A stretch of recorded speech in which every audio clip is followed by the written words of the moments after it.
Viewers, আপনারা কেমন আছেন? আশা করি অনেক ভালো আছেন। তো এই ভিডিওতে আমি দেখাবো এই সিলিং ফ্যানের কয়েলটি সম্পর্কে বলবো। হ্যাঁ, তো এই কয়েলটি দেখতে পাচ্ছেন যে স্টার্টিংয়ের কয়েলটি যেটি ভেতরে আছে সেই কয়েলটির কোনো ক্ষতি হয়নি, এবং বাইরে যেটি রানিং কয়েল সেই রানিং কয়েলের 4টি কয়েল দেখুন কালো হয়ে গেছে, মানে এই 4টি কয়েল পুড়ে গেছে। দেখুন এইটা শুরু থেকে এখানে এই 4টি দেখুন স্টার্টিংয়ের কয়েল কিন্তু পুরো ঠিক আছে। দেখুন জুম করে দেখো আপনাদের, দেখুন স্টার্টিংয়ের কয়েল কিন্তু পুরো ঠিক আছে, সাদা সাদা এগুলো ধোয়া গিয়ে ওটা হয়েছে।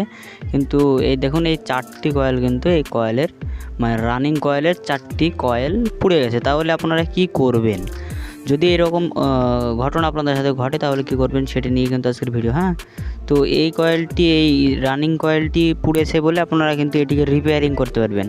যদি এটির স্টার্টিং কয়েলে হতো তবুও রিপেয়ারিং করা যেত, বাইরের কয়েলটি কয়েল কাটতে হতো ভালো হলেও।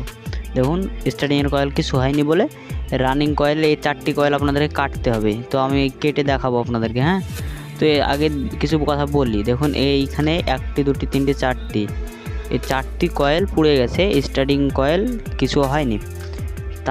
তাহলে আপনারা এটি করবেন যে এই 4টি কয়েলকে প্রথমে কাটবেন। আমি দেখুন এই 4টি কয়েলকে আমি প্রথমে কেটে নিয়েছি। এই 4টি কয়েল, এই 1টি 2টি 3টি 4টি কয়েলের মিডিল দিয়ে কাটিং প্লাস দিয়ে এগুলাকে কাটিং করে নিয়েছি। হ্যাঁ, তো এই কাটিং করে ফেলেছি, এগুলাকে বের করবেন ভালো করে, দিয়ে পেপার দেবেন। পেপার আবার এটাতে ঢোকাবেন, যে ফিল্ম পেপার, এই পেপারগুলো ঢুকিয়ে আবার পুনরায় এটিকে করতে হবে, বাইন্ডিং করতে হবে। 4টি কয়েল বাইন্ডিং করে দেবেন, তাহলে হবে। আপনাদের মনে প্রশ্ন আসতে পারে এটি কী কারণের জন্য হয়েছে। হ্যাঁ, এটি মূলত ভোল্টেজের প্রবলেমের ক্ষেত্রে হয়ে থাকে। আর যদি আপনারা কয়েল বাইন্ডিংয়ের সময় কোনো প্রবলেম করে থাকেন সেক্ষেত্রেও কিন্তু এই প্রবলেমটি হতে পারে। তো এগুলাকে আপনারা পুনরায় বাইন্ডিং করবেন, তাহলে হয়ে যাবে। বাইন্ডিং করার সময় একটা কথা লক্ষ্য রাখবেন, বাইন্ডিং করার সময় আপনারা দেখবেন যে কয়েলগুলি যে রিভার্স এবং ফরওয়ার্ড এইভাবে কয়েলটি কিন্তু বাইন্ডিং করা হয়। তো এগুলা লক্ষ্য রাখবেন যে রিভার্সের পরে যেন ফরওয়ার্ড হয়।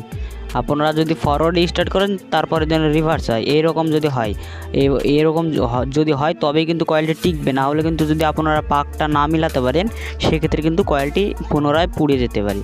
তো আপনারা এই জিনিসটা, কয়েলের এই পাকটা মিল রেখে এটিকে রিপেয়ারিং করে দেবেন, অবশ্যই চলবে। তো সবাই ভালো থাকেন, পরের ভিডিওয় দেখা হবে। কোনো কমেন্ট থাকলে করবেন। সবাই ভালো থাকেন।